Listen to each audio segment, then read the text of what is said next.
your seatbelt. It's going to be a bumpy ride. Chrissie is hilarious. Chrissie, have you ever heard of the comedian Basha K. Ali? No, that sounds like something you yell out before you blow up a plane.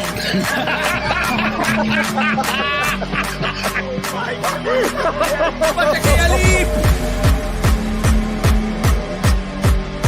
30 seconds remaining. But you know what, good to say, I doubt that we'll stand up to something. I haven't been disrespectful to you at all. I was very confused by the title, Everything Everywhere All at Once, because that's also what we call it when the ass takes off his shirt.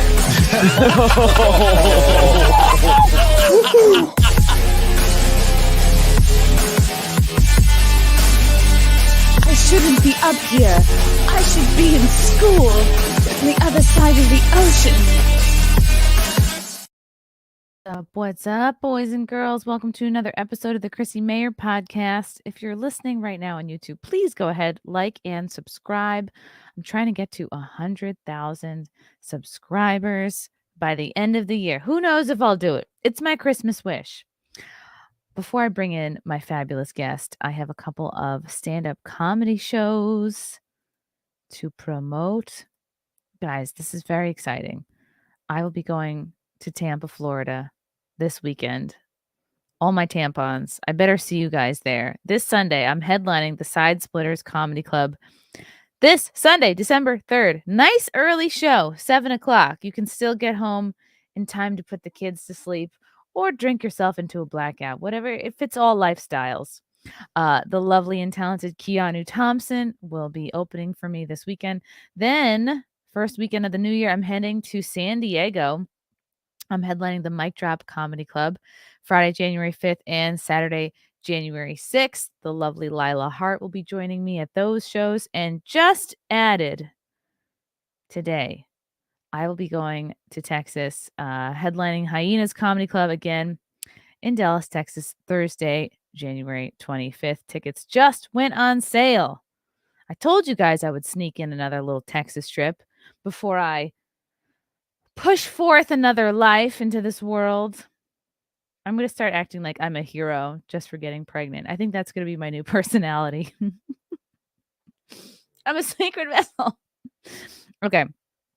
My guest today, first of all, I loved him in Bohemian Rhapsody, but he is the editor-in-chief and co-founder of Based Politics. He's a contributor to the DC Examiner, the New York Post, Newsweek, the Daily Beast. This guy is everywhere, doing all the things. Welcome to the show, Brad Polumbo. Hey, thanks, and congratulations. I didn't know you were expecting, but Oh my gosh, thank you. I just saw a TikTok going viral about how women should be paid to exist. So Oh God, I can't with these women. If you really break down their feelings, it's like, just be a housewife, just be a stay-at-home mom. it's funny, they're so woke, they become like traditionalist. It's They've like they go woke full themselves circle. full circle. They're like, I just really want to stay home and mop. It's like, yeah, we had that figured out, and you guys fucked it up. Oh, I'm not using my college degree. Oh, I'm in so much debt. It's like, yes, welcome to turning 30. It's grow up, Sally.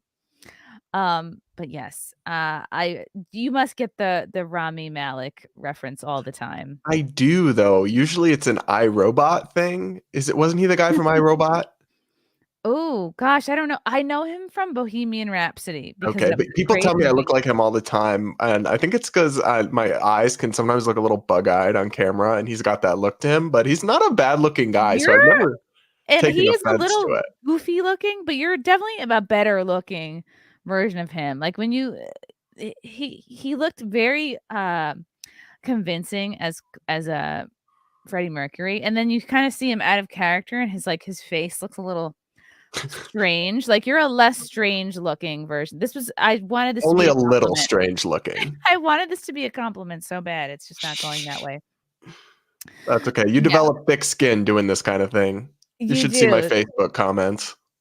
The internet is not for the weak. What do most people come after you for? Some of it's like I actually did a video on my YouTube channel reacting to the hate comments recently, and I'll say this: on TikTok is where I have the funniest haters. On Facebook and YouTube, they get like a C to D in their intelligence. Like they'll just say like Oh. "silence, white man" or something, and I'm like, you can do better than that. But I had one person tell me my eyes are further apart than his parents, and they've been divorced for a decade, and I Okay. did chuckle at that. That's almost like a roast joke, actually. You know, one of my craziest things that my boyfriend thinks I'm insane and none of my friends get it. For my 30th birthday party, I want to have a roast of me and I want to live stream it on my YouTube channel. That's not crazy. That's not crazy at all. I think during the heyday of roast battles a few years back, I did 11 or 12 roasts. So But they're like, why would you want to subject yourself to that? And I'm like, I think it'd be funny, but who knows? Maybe I'd end up crying. there's just something great about that, especially if you're a grown person. You get to a certain point where you're like, I've heard every possible insult that can be said about my looks, my life, my family. You just want to see how creative people can be, and it's ultimately it's not just everyone's making fun of you. It's like everyone is making fun of each other. So if you are booking a roast panel, you're like, oh, I want to see this person also go at these other people. It's fun for that too. The best roasts are, you know, So I get in this fight with my boyfriend because I argue I think I could do stand up, but he doesn't think I could. what okay, first of all, that's have you tried an open mic? Have you I mean, if you make people laugh and you enjoy making people laugh, like there you go. There's a nugget right there. I do make people laugh in my content a lot, but that's often more a little more scripted, and it's not like jokes so much as it's like commentary with an occasional like funny thing thrown in. It's a different beast. It's definitely a different beast, and I'm not sure I'm actually have the guts to attempt it, but I think I don't know. I feel like you just have to have good stories, and I have a lot of good stories. Yeah. You have to be either there's so many different ways it can go. You could be a very good writer, like a very good joke writer, like Mark Normand. He doesn't really show much of his personality on stage, but he's a beast of a joke writer. And then you have certain comedians like my friend Keanu Thompson, who's just like she's a cartoon. She's a character all by herself. Then there's some people like you'll notice with Matt Rife. He blew up on TikTok because he had really good crowd working bits. Face. Yeah, and it's face. Yeah, I've And been hearing abs and arms. it's just his whole body. I'm like, "What?" I don't care if he's funny. I'll He's look my at him. new favorite comedian. I'll laugh at how hot he is. People have been calling him oh god, they've been calling him a SpongeBob character. I forget the name though. Somebody in the chat will know. Huh. Yeah, Handsome I don't Squidward? know. I think Maybe people have been calling Squidward. They're all him mad at him because he made some joke that triggered them. I saw the TikToks about this. yeah, and he got a lot of backlash for he posted this fake apology, like, "Oh, to anybody who's I saw offended that. at any of my jokes," like, and he linked, he linked, Special like, needs helmets. I a thought that special was needs funnier than the helmet. joke. The original joke about domestic violence, like I personally don't believe anything should be out of bounds of comedy, but I didn't really laugh. Like it didn't really hit for me. But the I found the fake apology funnier actually. Yeah.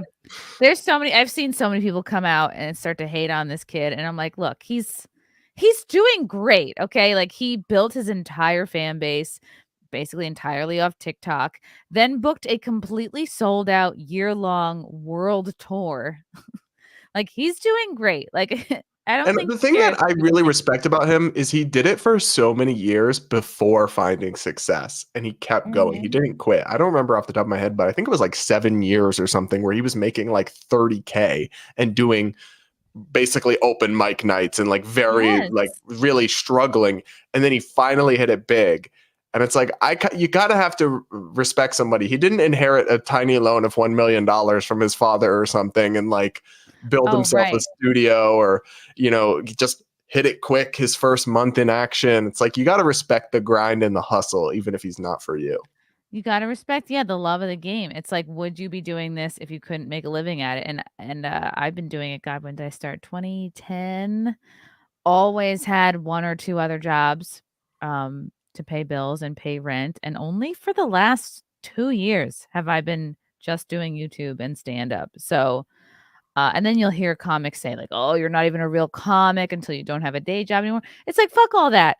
We're all struggling to pay bills. Like, we have to take on as many jobs and sources of income as we possibly can. So my advice to you, Brad, is I don't know what major city you're near, but you can check out the open mics. I can give you a couple websites later. You can check out the open mic situation in your city. And I think if you're already a person of the internet, you can handle negativity and you can handle rude comments and you can sort of handle the spotlight in a sense already. So you do kind of have a little bit of transferable skills.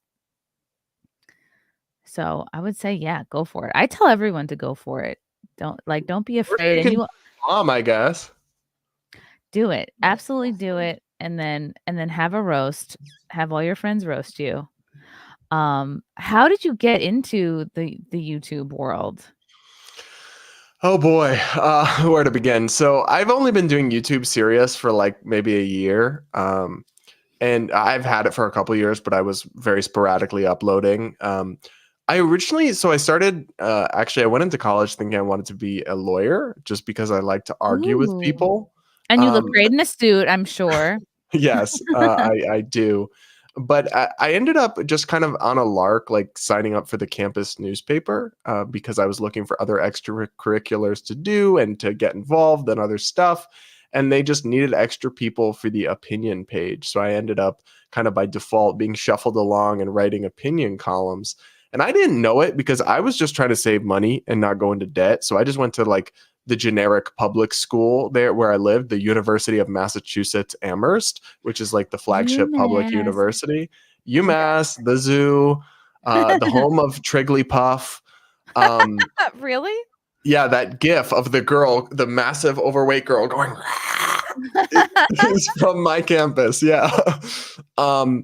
And so I didn't really realize that I was kind of stepping my toe into a hotbed of leftism. It's actually one of the only, my degree's in economics, as you might be able to tell from the books behind me, but I didn't know it was the only Marxist economics department, like full out Marxist in the continental United States.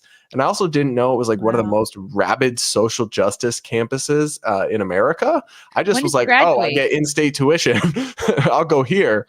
But so I started dipping my toe into politics with my columns, and honestly, like the most like milquetoast center right takes you can imagine.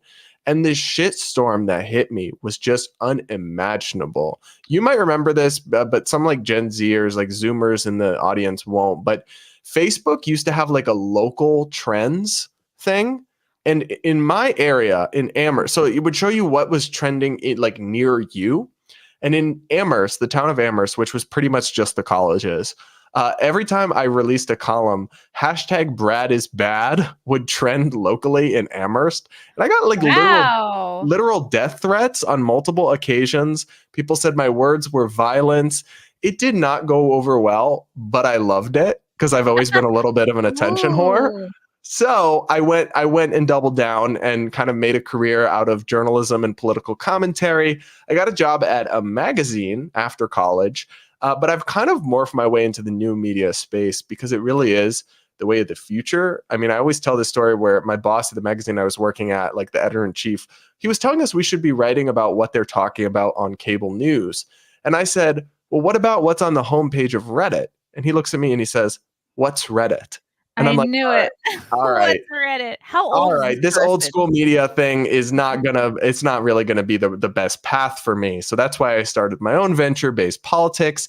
And we do short form and medium form video and podcasts and YouTube and that kind of thing, because I wanted to be a writer, but let's just be honest, like people don't read things anymore. They watch videos, they watch TikToks, they watch live streams, they listen to podcasts.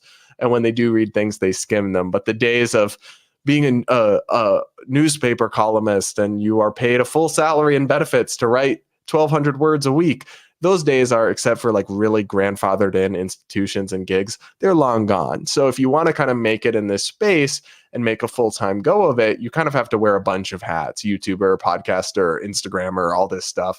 So that's where I am now. But it all kind of dates back to those original experiences I had that I think would have repelled most people. But whatever's wrong with me, I just dived in head first. So I love that because you sensed blowback, you sensed like a little bit of hate. You're like, oh no, I'm gonna lean in. I'm not going to shy away from my spicy takes. You're like, I'm gonna double down. That's a great impulse to have, and it shows you that you're going towards the right thing. You also host a podcast called Damage Control, reclaiming the LGBT community from the far left. So did that podcast come before or after the Based Politics podcast?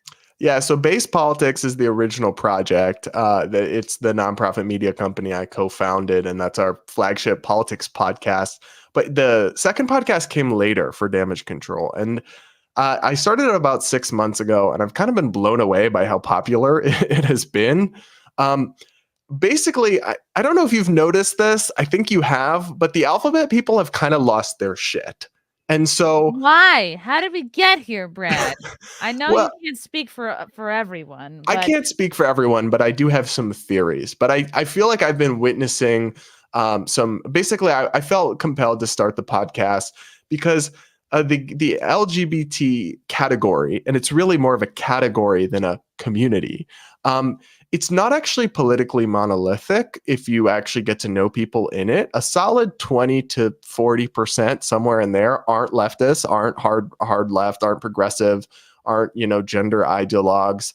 But really, we don't have a voice or representation except for just a handful of folks who stick their neck out, the kind of Blair Whites of the world, the Douglas people Murrays, like you, people like me, and a Brandon much Strzok. smaller extent, Mike Brandon Harlow. Strzok, yeah. But they're very much pariahs, and they're not given the same kind of recognition. But the activists and wokesters who are the face of the LGBT community are doing everything they can to run it off a fucking cliff in like hyper speed. With basically, I think they've swung the pendulum so far to the opposite extreme. It's like you don't have to go that far back to find a time when it really was extremely hard to be gay or lesbian in America. There's still even pockets of America where it is today, but it's not. It's become a much more tolerant and accepting place. But now it's like, all right, we went from don't beat up the gay kid to chop his dick off and tell him he's a they, them. It's like, and that's a joke, obviously, but we really have swung from one radical extreme to the other in this very rapid pace. And I think it's really jeopardizing and endangering the progress that has been made, because people aren't on board if you tell them biological sex is a social construct and that it's perfectly fair for biological males to compete with women's sports. And if you tell them that kids can, at 11 years old, make life-altering decisions about their fertility and sexual functioning, these are things that normal people are never going to be on board with. Even Democrats and liberals, if you actually look at the polls, aren't really on board with many of these things, even if their leaders are. So if you tie our acceptance and our livelihoods to that, you're putting us on a sinking ship that's only going down. And so that's what I started the podcast to speak out about. I honestly, my background's in econ and politics, and that's what I always covered. And I only, with this podcast, kind of dipped my toe back into the LGBT cultural arena, because honestly, I didn't want to have to, because I'd rather talk about other things, but I've just felt kind of compelled to, because enough is enough. Like, they're running us off a cliff and it's doing real harm. I wonder if that just sometimes gets annoying. Like, yeah, I'm a gay dude, but I don't want to be talking about like what it means to be gay all the time. Like, there's so much more to my personality than that. I mean, you kind of explained it, like maybe at times it feels tiresome, but you feel like, well, if I don't speak out and be kind of a sane voice in this community, who else is going to do it? Like, you kind of have to, be part of the fight, I guess. That's kind of how I feel about it. Like, I never wanted to brand myself as like a gay conservative or a gay libertarian or like that gay Republican or anything. I'd always have found that kind of cringe. Like, there's one person I follow and I like him and he's a nice guy, but he wrote a book that was essentially the effect of like Black, gay, Republican, my war against identity politics. And I'm like, dude, So I've never really wanted to caricature myself into that category, but at the same time, I wish people wouldn't like see one individual from a group and blame, or even many individuals. I wish people wouldn't see the absolute state of the libs of TikTok feed and associate it with the entire LGBT community. But that is how the human brain works, right? Like we see things and we assign them to groups and demographics. And so if you don't want that to be assigned to you, you kind of have to speak up and be like, no, not in my name, right? Because if you're silent, which is what I can't tell you how many gays and lesbians I hear from in my messages telling me they're so glad I'm speaking out. And I'm like, well, why aren't you? They're like, I don't want to get in trouble at my job. I don't want to lose my friends. I don't want nobody to want to date me. And I get it, but I also don't get it in that, like, how this bad is something everyone is saying, regardless if you're gay, straight, like these kind of messages we all get. Like, people don't want to get fired. People don't want to be ostracized socially. People don't want to have their friends find out and maybe they lose. But at some point, don't you have to stand up for your values and your beliefs? Like college students will tell me, well, I don't want to tell my real opinion because my professor might fail me. It's like, so let him fail you. Yeah. Your grades don't matter. When do you push that off to? When do you start like living your authentic? It's one thing if you have kids to feed and you're not trying to lose your job. Like, I get that. But if you're just afraid your friends might not like you or something, I'm sorry, but at some point you got to stick to what's important to you, right? And to your point about the pendulum swinging back so hard, it's not even like people have to accept trans people. Like that's for the most part already a done deal. It's like we've gotten to the point where I just heard this today. If you are good, submitting yourself to be an adoptive, adopt kids, like being a parent who like an adoptive parent or whatever they call it, you actually have to sign something where you agree to support whatever your adoptive child is, pronouns, sexuality is, which includes taking them to pride parades, paying for their transition, using you have to basically, you're going to eliminate yourself from the adoptive parent pool if you don't agree and sign on to all these things, which is insane and very much specifically targets Christians because the Christians and Catholics are statistically way more likely to submit themselves to adopt kids. And it goes directly against their beliefs, but a lot of folks are going, well, if it's this or nothing, I really want to adopt a kid. And they sort of, I just find that hilarious because that criteria would totally disqualify me and my partner from adopting a kid. And it's like, that's like saying, yeah, the only way you can adopt this kid is if when she grows up and she wants to get breast implants, you have to pay for those. It's so insane to me, the idea that transitions are government subsidized but not somebody wants to get implants, or not somebody's like, oh, I need leg lengthening surgery. Yeah, you know this about me, but I'm a very libertarian on these questions, very live and let live. And so I've never had any problem with trans adults doing whatever makes them happy, right? And I also don't, like, as a gay person, as someone who's not a traditionalist, I don't believe in gender roles. Like, I don't believe men need men's haircuts and women need women's haircuts. Like, if you want to dress androgynously or do whatever you want, I don't care whatsoever. If you want to go by something different, I'm not going to be using Z's or them, but like normal pronouns I'll use for somebody if they ask me. I've never had any issue with trans adults living their best lives.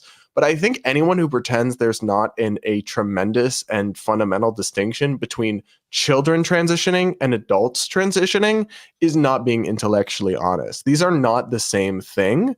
And it's never made any sense to me that somebody could argue, well, we all agree, or I sure as shit hope we all agree, or we need to be calling the FBI, that kids can't consent to sex, but they can consent to a sex change? Because if you go down this medical pathway at 11 or 12 of puberty blockers and then hormone therapy, there's no going back in most cases, nope. Right? In fact, in many cases, you're rendered infertile for life. You'll never even be able to successfully transition. Your brain will stop developing. So not to get like very specific, but for a male to female transition, you will, if you go through puberty blockers and you never experience puberty, you will never even develop enough penile tissue to even have a vaginoplasty if you want one day. Oh, wow. It won't work. So it's like, even from the perspective of, oh, well, we want them to be able to transition as adults, it still doesn't make sense to start doing that at 11 or 12, especially because, and here's why that issue really rings so important to me. A lot of kids who are gender confused about their gender or feel gender dysphoria, if they go through puberty, that dysphoria will resolve. And many of them will end up being gay or lesbian. But if they never go through puberty, if they go on puberty blockers, it will never resolve. And therefore you have them Right. lifelong in this identity that I wouldn't wish on someone, not out of any hate, but just because it's a very rough experience, right? To experience feel like you're trapped in the wrong body. And two, it comes with lifelong medicalization and issues that accompany it and expenses that accompany it. And so it's not something we should be encouraging and pushing children down. It's something that we should be preserving as a last result for these rare cases that are truly persistent through adulthood. And I just think we've got totally out of whack with this. And I actually think most gay people quietly, increasingly believe that too. But they've allowed us to be tied to this and to the more extreme branch of this. And I think it's a huge mistake, not just as a moral question, but as a completely self-interested question, like pragmatically speaking. It's not going to end well for us. And we saw when the Tranifesto came out from the Nashville shooter, it's like that was a case of what I thought was sort of an internalized homophobia. Like you had this person who transitioned, and then you could tell by what was written in the manifesto, you're like, oh, this person was dealing with, you can have that medical transition, but that doesn't fix the inside. And I think there are so many cases where it's like, yeah, you just don't want to acknowledge that you're gay. It's no big deal. But like a medical transition, some Middle Eastern countries actually, like, the government pays and has people sex reassigned so they can fit in and be heterosexual instead of gay. This is how you're going to be straight. It's like, woo, that is so demented. It's really insane. Did you kind of your journey in kind of becoming more libertarian, did your parents kind of introduce you to that thinking? Did it kind of come about in college? Did you come around to it post college? Yeah, no, my parents didn't introduce it to me. My parents, neither of them were particularly political. My mom always was a little more Democrat, and my dad was always a little bit more Republican, but neither of them were ever really talking about politics or ideas in that way with me growing up. And even in high school, it wasn't much of a focus of my life. So it was really only when I went into college and I was basically like dropped into this bastion of leftism and socialism. And I was very quick to realize that's not me. That's not what I want. That's not what I believe in. That's not what I support. I like nice things. I like individualism. I don't think people are part of some nebulous collective or blob. I don't want to be reduced to the boxes I check off on the census.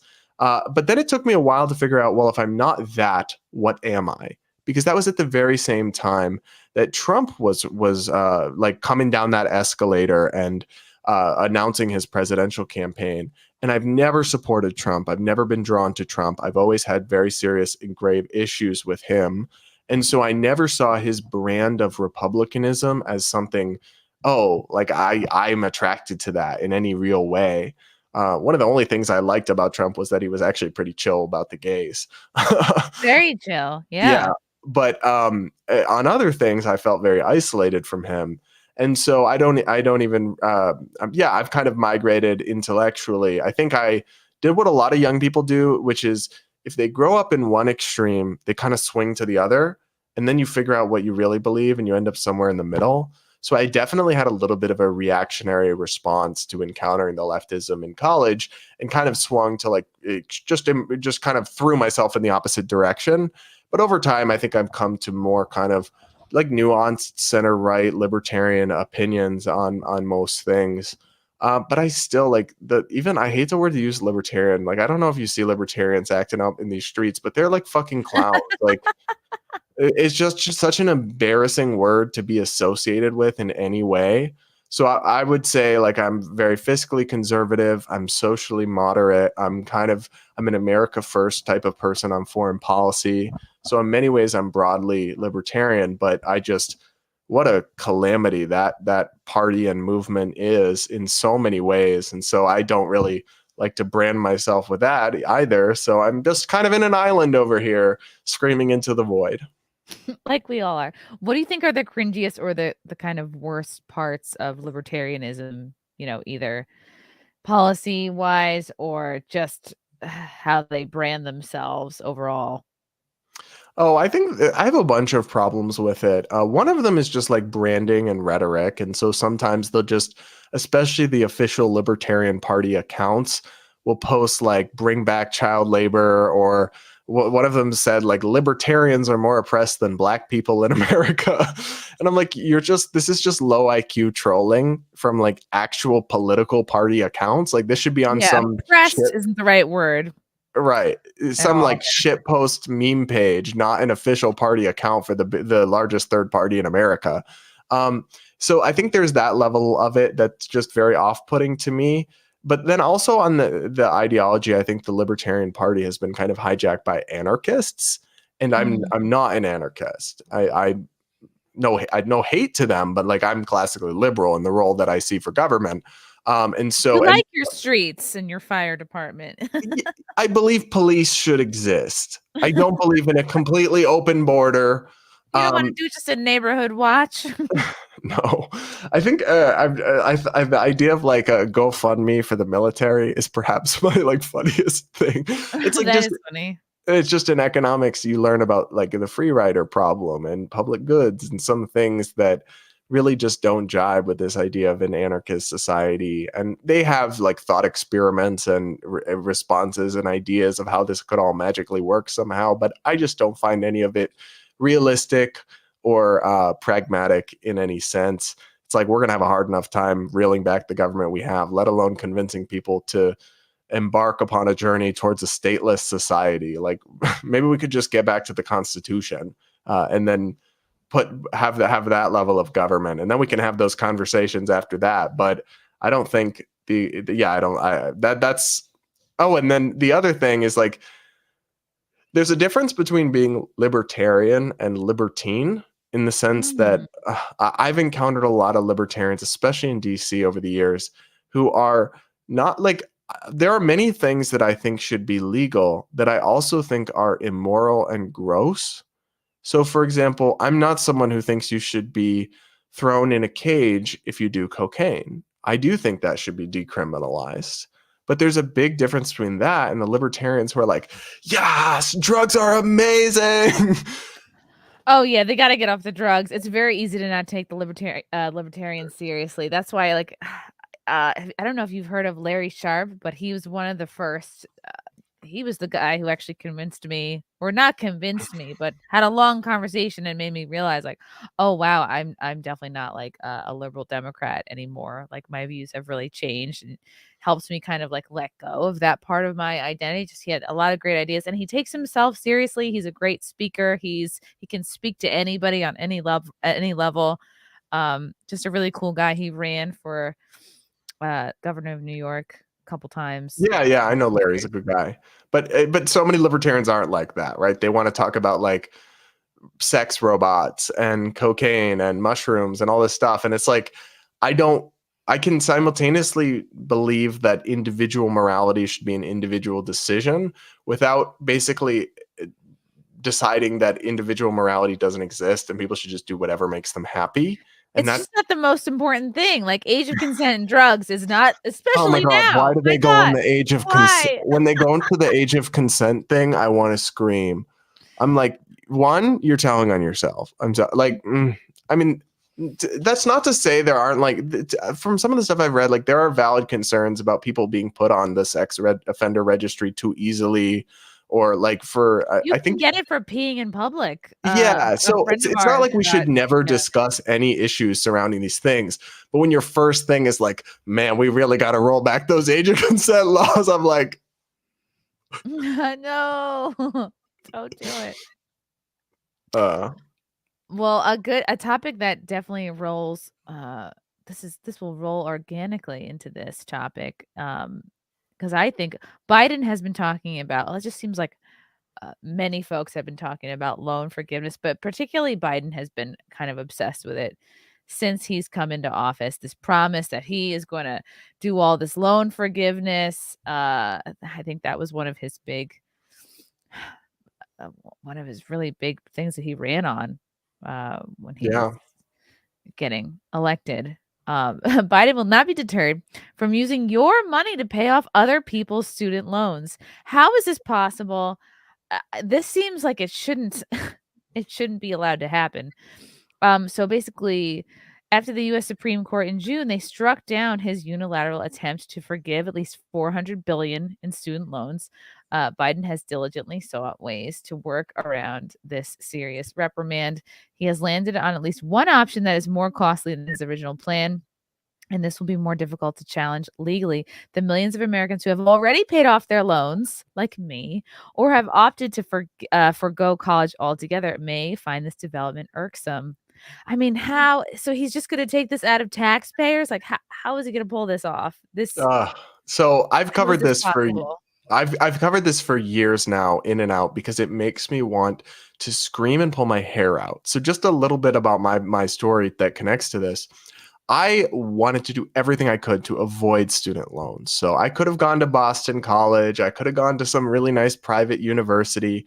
Instead, I went to state school. I went and I worked nights as a security guard from the first week of my freshman year. And I graduated in 3 years, took credit overload, all to avoid debt. Now I get to pay more in taxes over my lifetime. So Susan's basket weaving degree with her minor in gender studies doesn't have to be paid off by the person who actually gets any benefit from that degree. It drives me insane because it's such a fundamentally unjust and unprogressive policy to force taxpayers to pay off the debts of college graduates, because it rewards laziness. And it helps the people that earn more than the people who don't go to college, yet they're the ones who have to pay for it. So one of the craziest studies I've ever reported on said that full student loan cancellation, so not what Biden's doing, but just the full cancellation, what AOC, Bernie, all these people support, it would benefit the top 20% of income earners 6 times more than the bottom 20%. Whoa. That's like what they say. Oh, the Republicans just want tax cuts for the rich. They actually just want welfare for the rich. Now, what's insane about this Biden plan is that he already tried to do this. He did an executive order. Well, it was a Department of Education program, because Congress wouldn't pass a bailout. Typically, like under our pesky little Constitution, the power of the purse, spending power, is supposed to be with Congress. But Congress repeatedly refused to pass student debt cancellation. He's like, I'll do it anyway with my pen and my phone. The Department of Education comes up with this. They cite some obscure law that was totally not meant to justify this. They claim they have the power to unilaterally write off $400 billion in student loan debt. This goes all the way to the Supreme Court and gets struck down. Biden's like, you can't get fooled again. Tries again in a different way.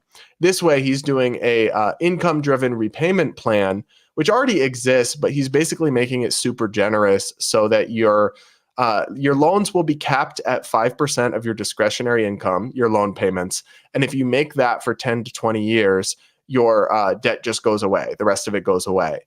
And the other part of it is that for a ton of people, their payments will now be $0. So they just have to make a $0 payment every month for 10 years, and then their debt is forgiven. All in all, it's about $450 billion in taxpayer costs, this new program, which comes out to about $1,800 per federal taxpayer. Americans literally cannot afford groceries thanks to the inflation we've had under Biden, yet he wants us to all chip in for other people's student loans. Like, I find it insane. What is the probability that this could actually go down? High, because it's designed in a way where it's very hard to challenge in court.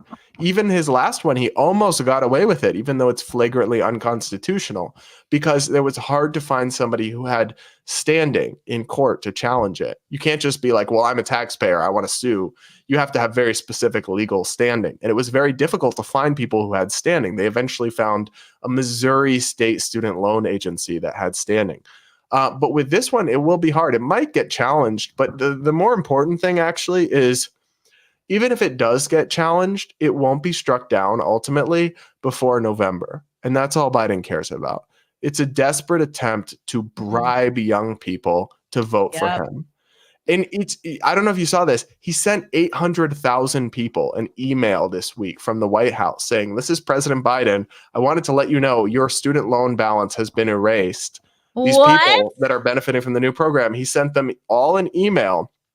And it's like, it probably what will happen is this will go into effect and then get struck down. So these people will think they don't need to pay their loans, spend a bunch of money, then it will get struck down because it's obviously unconstitutional. And then they'll be screwed, but he'll have already got their votes and he won't give a fuck. Oh, he doesn't care. He's like, come inside this candy. He just dies.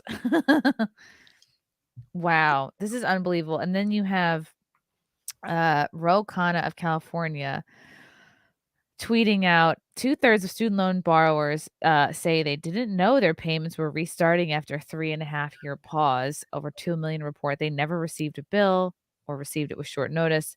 We need to get this right and cancel student debt for everyone up to 50 grand immediately.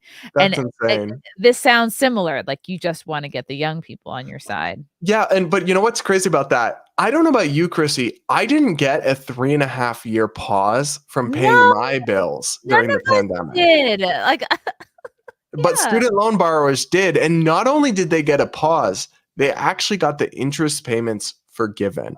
So they during that time, so they ended up getting tens of thousands of cancellation. And you know what's the craziest part about this pause? And by the way, it started under Trump, and then Biden continued it, but it actually started under Trump, which I do not understand why he would do this. You know who the biggest beneficiaries were? Doctors and lawyers, because they have huge student loans and they didn't have to make their payments, and they got the interest payments forgiven by this pandemic policy. And maybe it made sense at the very beginning, like the very beginning. But after like even 6 months, it was very clear that college graduates and people with advanced degrees weren't the ones losing work in the pandemic.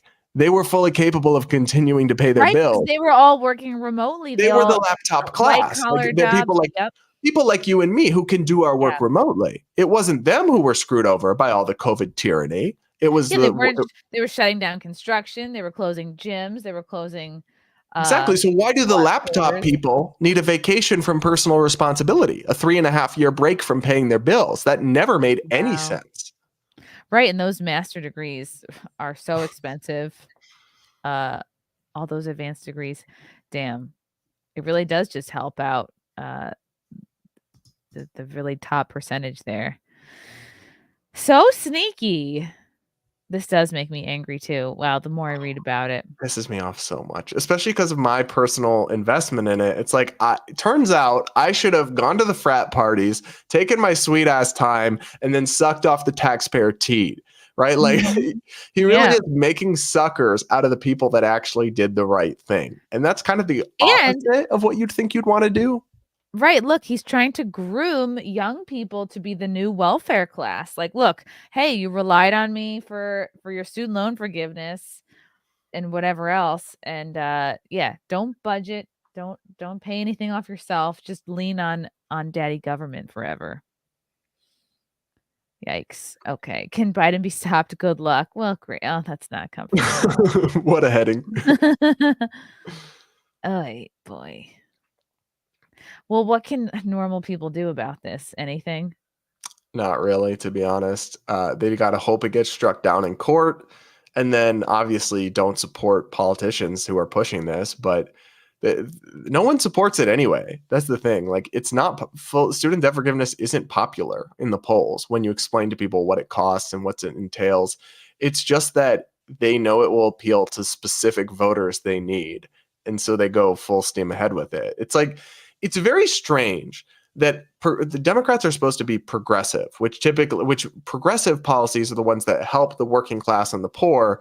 And it's supposed to be regressive policies, those mean Republicans support that help the rich. It's literally on this one issue. They just totally swap sides. And it happens to be an issue where they're able to bribe a key voting demographic. I'm not a conspiracy person, but that's not a fucking coincidence. How did this happen? How? Obama. Oh, it goes back to Obama. See, Obama wasn't even on board with full student debt cancellation, but maybe he set the stage. I don't know. Yeah, I think he's What? back there. You know what's on funny? propaganda, Biden's Funny butt. but depressing, Chrissy. If you ever want to go back and read Hillary Clinton's 2016 campaign platform. She was Ooh. a no on student debt relief. She was a no on a $15 minimum wage. She was a no on socialized health care. So obviously Wow. she was still like a liberal and all this stuff. But the Democratic Party has gotten much more extreme very fast on policy issues. And you go back to 2016 and she was the establishment and they weren't on board with any of this stuff yet. Bernie lost the primary, but he kind of won the party's heart. Right, because everything became more socialist. Yeah. Jeez. Yeah, it has. And it's hard to pinpoint exactly when this all happened. And yeah, I just feel like Bernie just laid down and was like, all right, I guess I'll go buy another house. Yeah, you gotta love. Have you ever seen those videos of Bernie where he always used to say, "The millionaires and the billionaires, the millionaires and the billionaires," and then in recent years, you cut to the clips of him, and it's just the billionaires, the billionaires. No way. And you know what changed? What changed in that Became a time? millionaire. He became a millionaire after his book sales. That is so funny. There's got to be a video edit of that somewhere. There is. There's super cuts. You can see. I think even CNN reported on it, which is how you know it's really I'm glaring. just an old defenseless millionaire. Don't look at me. Holy cow. This was a story that was really popping off today. God, a lot of stories were popping off today. I kind of love this story I don't love that this event happened in Ireland. I guess a crazy Algerian immigrant stabbed a bunch of people in Ireland. And Conor McGregor is like the poster boy for Ireland. He is basically the mascot. He criticized Ireland's immigration policies after these riots. So I'm going to read this a little bit. Former UFC fighter Conor McGregor is not letting up on his criticism of Ireland's immigration policies. And now basically he's being accused of hate speech is what this all comes down to. There were riots that exploded in Dublin last week after an immigrant stabbed 5 people, including 3 children, outside of a school. Authorities and the country's leadership condemned opportunists who used the attack as an excuse to riot and destroy public property. Oh, kind of sounds like the USA a little bit. McGregor's commentary on the incident, meanwhile, was reported to have been part of an investigation into the dissemination of online hate speech. And for as much as America has its problems, it's like, at least we are not at this point yet with our free speech where you can just get hammered for a tweet, basically. So this is what he tweeted out. I do not connect crime with migration. I connect crime to your government's many failed policies in protecting and securing the inhabitants of Ireland. There is a real lapse in national security. We need a brand new task force. Let's see, he went on. We need a brand new task force founded to assess all entrants into Ireland. Our natives and our visitors will all benefit with this peace of mind. We need deportation of those here illegally or that have committed a crime here. There needs to be a brand new unit founded specifically for this task. Call it Ireland Protect. And this is now being seen as, anti-immigrant, which falls under their hate speech laws. That you're not allowed to discriminate based on ethnicity, right? It's really insane.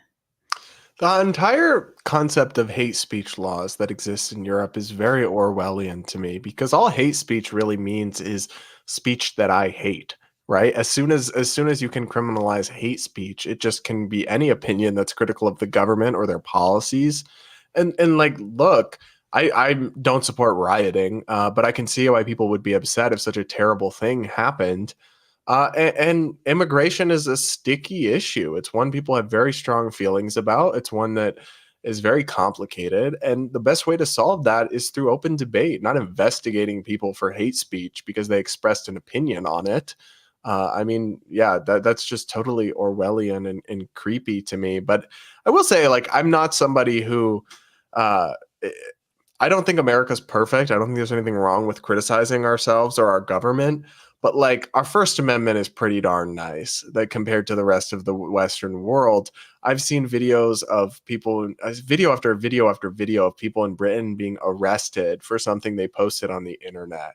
And you can find like rare exception cases here, but that is almost exclusively not a thing in the United States because of the First Amendment. And on the rare cases where we do have censorship, it's because the First Amendment isn't being followed. It's not because Right. they're allowed, right? And so I would say that's something I'm always still grateful for, because like Europe is supposed to be similar to us in a lot of ways, but when it comes to free speech, it's like another planet. They really are. That First Amendment does come in handy. And so here was so this was linked to Connor's statement. So this was from yesterday. Irish Taoish Leo Vardakar on the Parnell Square school stabbing. I really would ask people to try to avoid connecting crime with migration. It's not right. Oh, really? Not even if the statistics support this. He added that a few migrants will commit terrible crimes, just as some Irish people commit crimes. It's like, well, yeah, people are seeing a correlation, and they have to pretend that they're not believing what they're just seeing. finally in relation to the terrible events that occurred on Parnell Square on Thursday. You know, I really would ask people to try and avoid connecting crime with migration. Oh, it's hate It's not speech. right. The poor migrants. Yes, of course, people who are migrants might commit crimes, just as people who aren't commit crimes.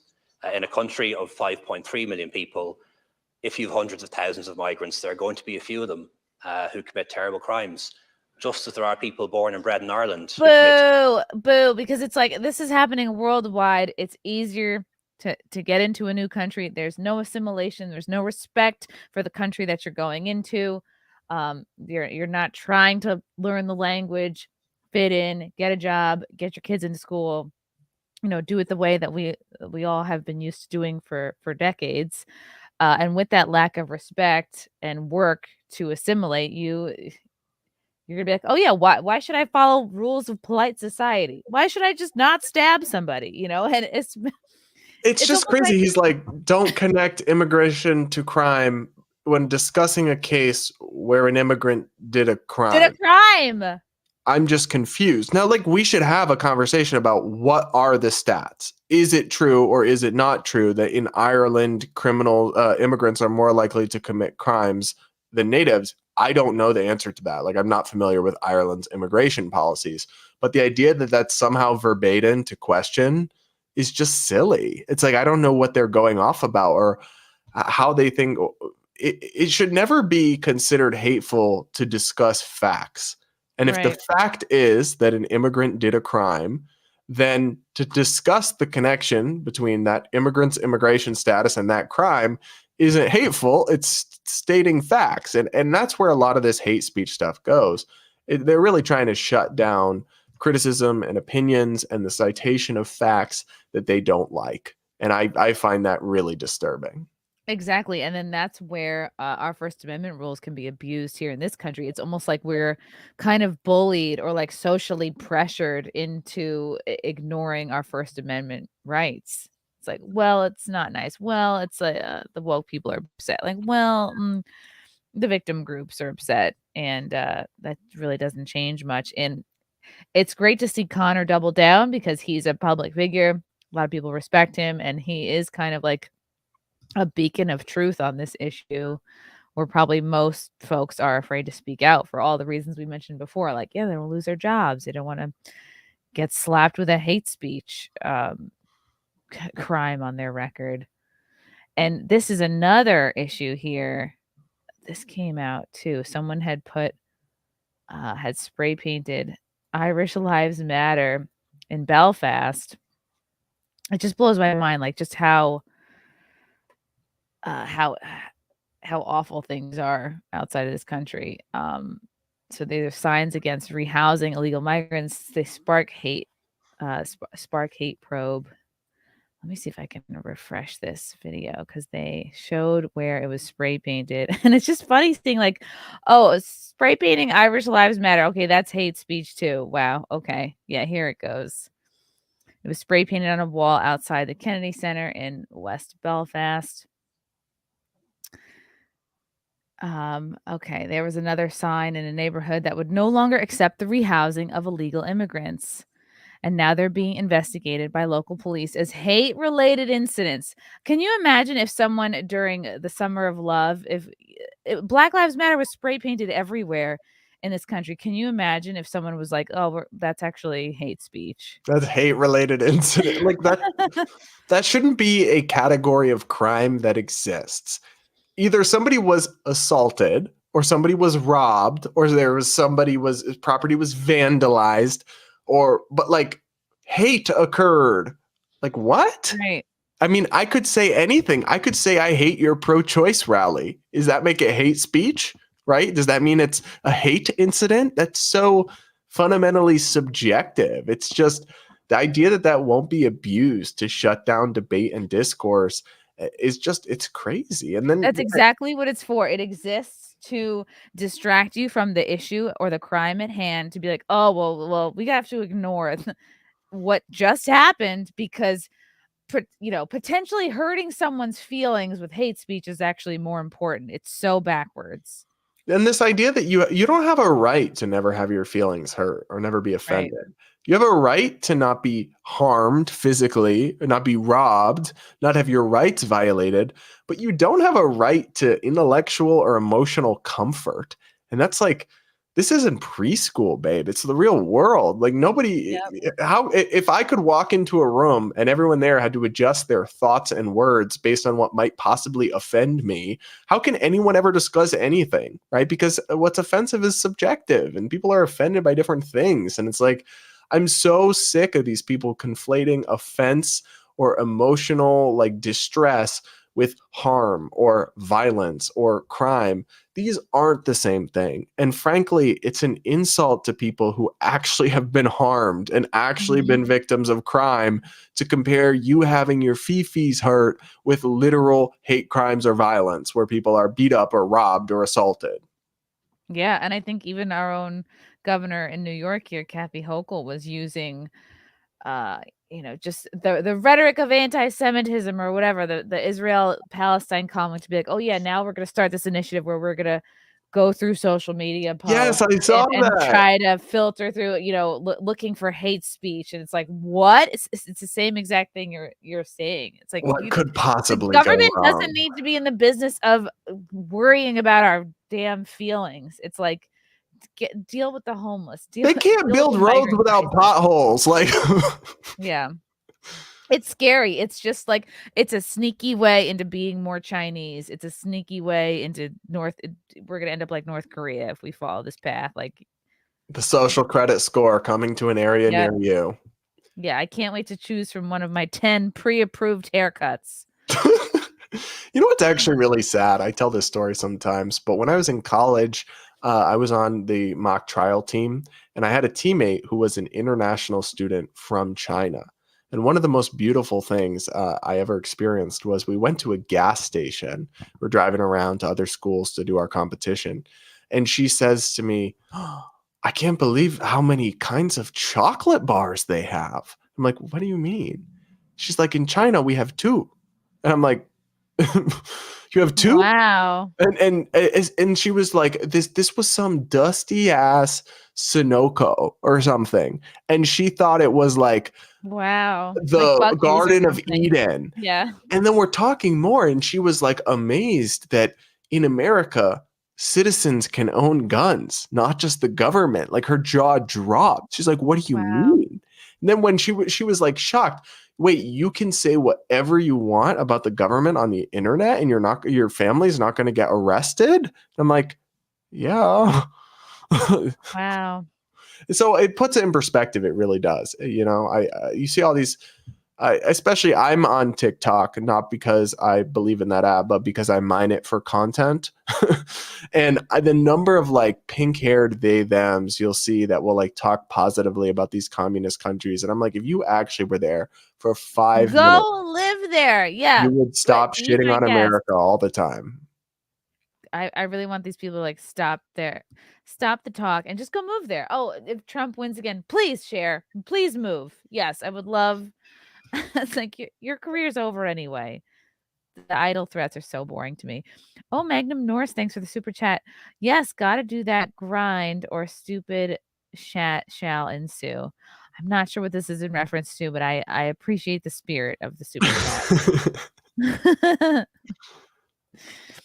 Gotta work hard. Yes, this was another thing that folks were talking about today. People go, I think overall Twitter goes back and forth on Elon Musk, but I think today they like him for this purpose. Elon Musk tells advertisers who left X to go F yourself in fiery interview. He told advertisers who fled his social media platform, X, over anti-Semitic content. So this is all part of his suing Media Matters, because they claimed that the Twitter algorithms were putting hateful content next to specific advertisements. And actually, I think Media Matters was able to get a couple of big brands to pull out from Twitter. So his profanity-laced remarks followed a movement of contrition in a New York Times book deal summit interview, as he first said, "I'm sorry for the tweet that agreed with an anti-Jewish post on X on November 15th. Musk has faced a torrent of criticism since he, on November 15th, agreed with a user who falsely claimed Jewish people were stoking hatred against white people, saying the user who referenced the Great Replacement theory was speaking actual truth. Wednesday, Musk said he handed a loaded gun to detractors, describing his post as possibly the worst he had made in the history of messages that included many foolish ones. Okay. Tesla CEO bristled at the idea that he was anti-Semitic and should okay, so basically saying they should not think they could blackmail him. Well, look how stylish he looks. Look at this coat. Oh my goodness. He basically just said, go fuck yourself. Asking if that was clear, he added, "Hey, Bob," in apparent reference to Bob Iger, chief executive of Disney, which was one of the companies who pulled their ads from X. Spoke earlier at the event. People who did not like him should consider the products his company makes based on their quality, Musk said, pointing to electric cars from Tesla or SpaceX rockets. "I will certainly not pander," he said. Musk's comments came on the same day that Senate Majority Leader Chuck Schumer warned that the rise in anti-Semitism since the start of the Israel-Hamas war has reached a crisis point, saying it threatens the safety of Jews. Okay.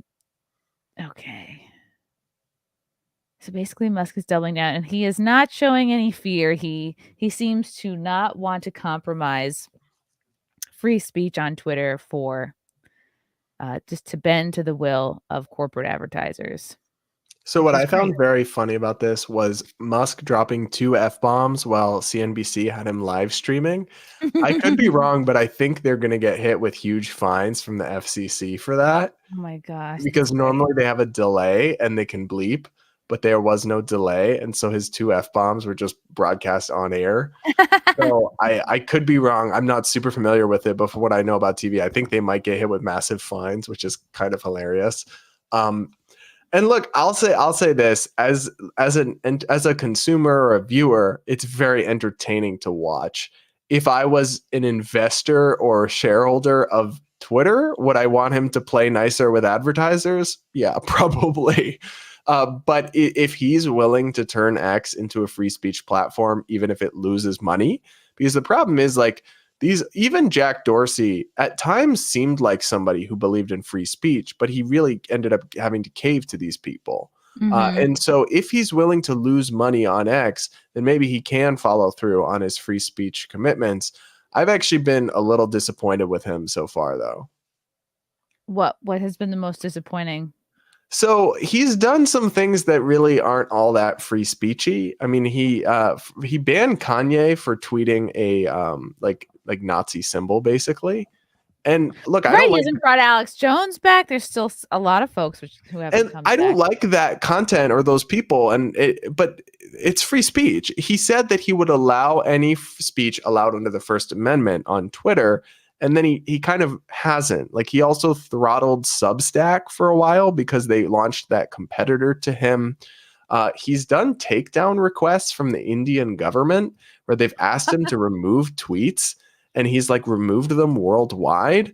And there's a couple other examples of this where he's just he said he would be all about free speech, and it's been kind of inconsistent, to be honest. I would agree with that. for sure. And what I see all over the place is people who care about looking good while doing evil. Fuck them.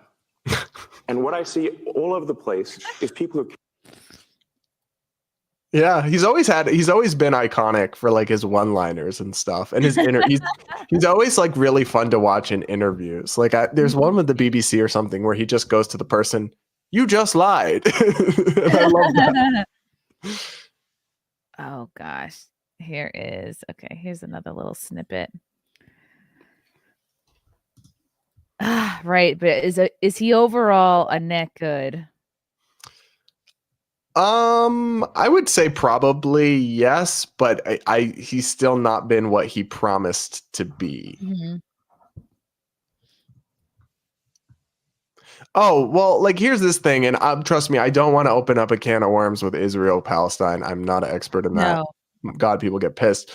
I don't know anything about that. He said that from the river to the sea, Palestine will be free, will be banned on, and like will be viewed as incitement of violence on Twitter.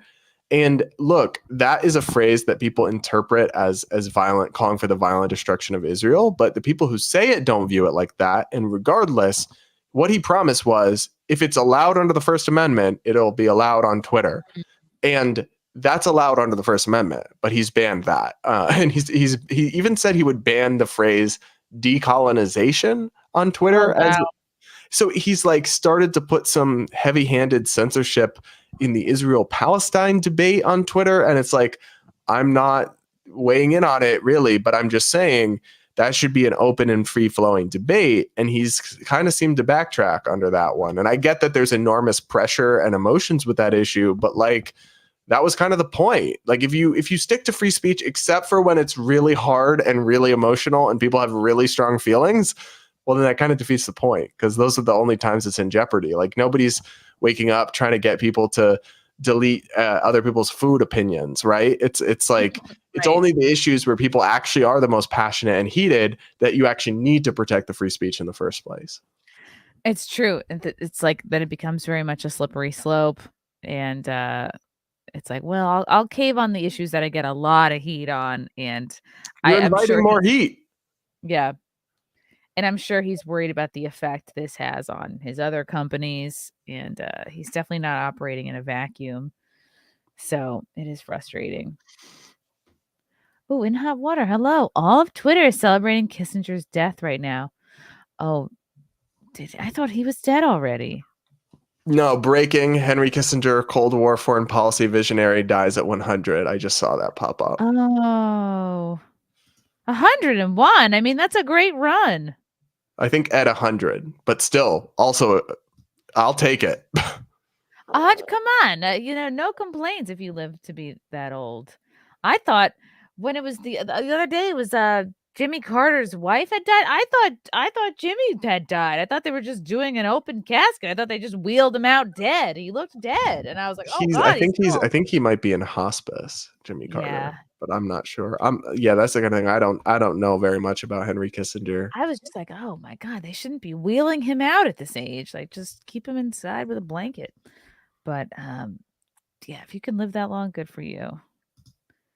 I don't know if celebrating the death is the move, but I know some people hate him, but I don't know enough about it to have strong feelings. I will say this, even if I hate somebody, I don't really think celebrating their death. I mean, I guess like if it's Osama bin Laden or somebody like that, like maybe, but generally I'm not a fan of celebrating people's death. I can understand if you're like, okay, someone who killed someone I know has now died, or that there's some sort of justice. Is like, I don't understand. Celebrate. Okay, you can have closure, but it doesn't really do you any good to celebrate another death, in my opinion.